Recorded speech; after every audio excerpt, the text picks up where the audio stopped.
My Child Isn't Talking, Part 1.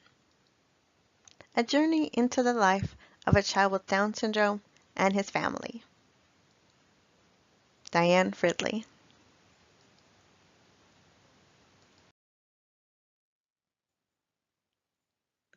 I would like to introduce Justin, whose name has been changed, who I worked with for some time, and who taught me many things. Justin is an African American male with Down syndrome.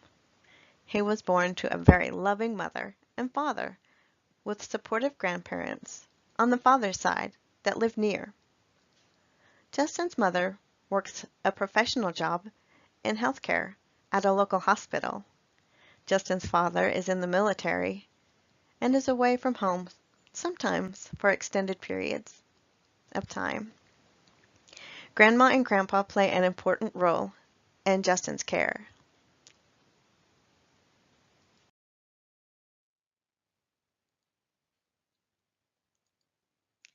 Justin's family is wonderful.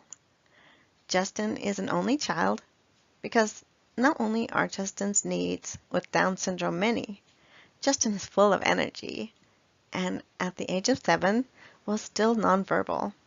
But that's a spoiler. Let's go back a little and fill in some information. Justin doesn't have any pets, but he loves interacting with animals of any kind through media, such as interactive games and storybooks. Before Justin was born, Justin's prenatal experience was fairly normal, although he came into the world a few weeks early with minor complications and had to be closely watched to make sure he was breathing normally for a couple of days and gained enough weight in the hospital.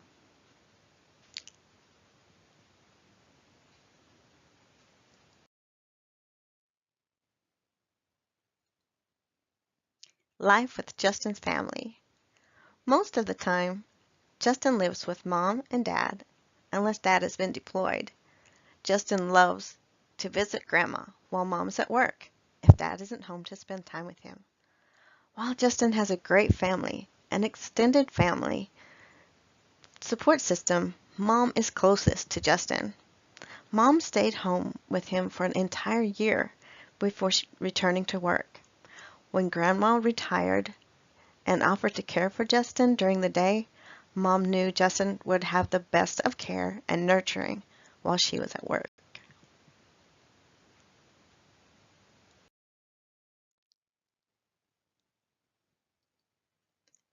Justin's family is very active.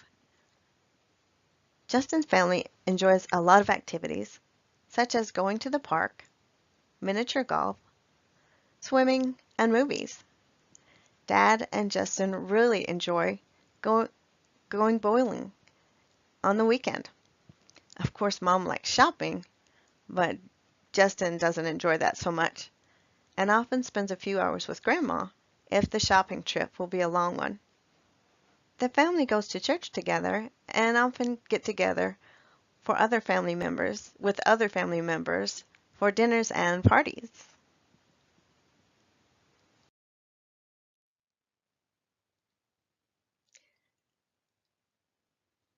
Justin's environment. Justin lives in a city with a population of around 250,000 people in central North Carolina. He has moved a couple of times since Dad is in the military and usually copes with new things fairly well. While Mom and Dad speak English at home, Justin was slow to make very many infant babbling noises that occur for typically developing infants. At the age of 7, Justin only spoke words like mama and dada or wawa and no, of course. Everyone around Justin has a professional job. Some have of the family even have their own business and speak English when they're with Justin.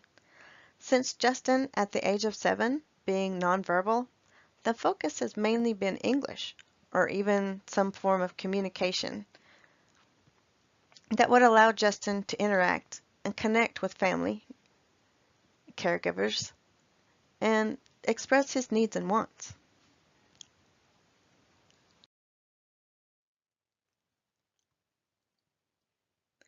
What about learning literacy?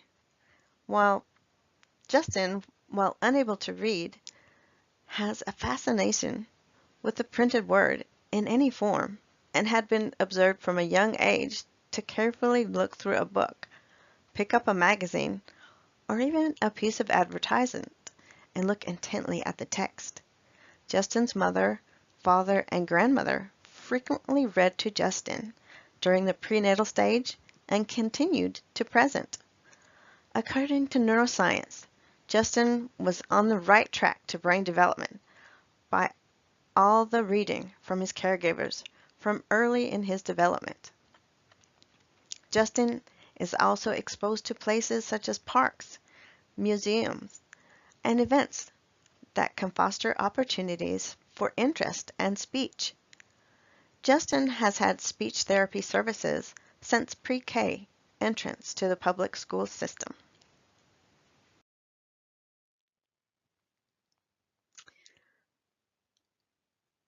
Some things to know. Justin often has difficulty with ear infections and mucus production that cause severe coughing that leads to throwing up.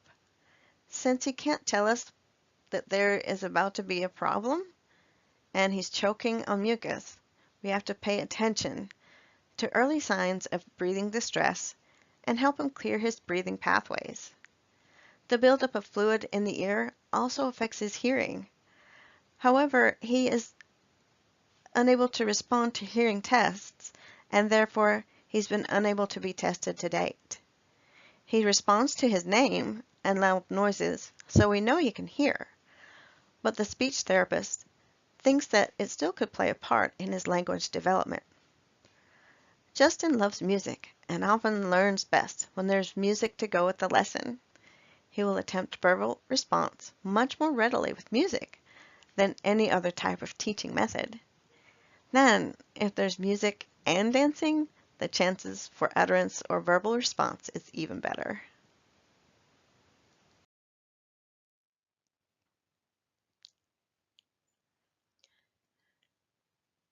In part two, I will talk about Justin's early development during the first months of life. Now that you've gotten to know Justin and his family, you will love what happens in a few years into his story with a simple communication intervention. Stay tuned.